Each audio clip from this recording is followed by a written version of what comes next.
ఎక్కడున్నావు? నాన్నకి మందులు అయిపోయినాయి నాయనా. తెస్తానన్నావు కదా, గుర్తుందా?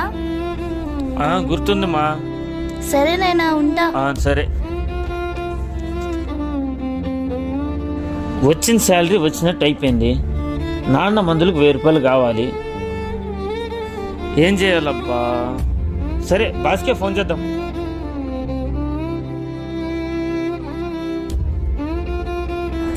హలో సార్, నేను మురళి మాట్లాడుతున్నాను సార్. చెప్పండి మురళి గారు, ఏ టైం కాల్ చేశారు? సార్ 1000 ఉంటే అడ్జస్ట్ చేస్తారా సార్? నెక్స్ట్ మంత్ శాలరీలో కట్ చేసుకుంటారు. 1000 రూపీస్ సార్. ఓకే, సెండ్ చేస్తాను చూడండి. Okay, thank you sir.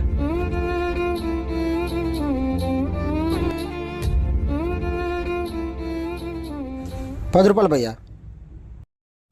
ఏం భయ్య అంత డల్లు కూర్చో ఉన్నావు, ఏమైంది?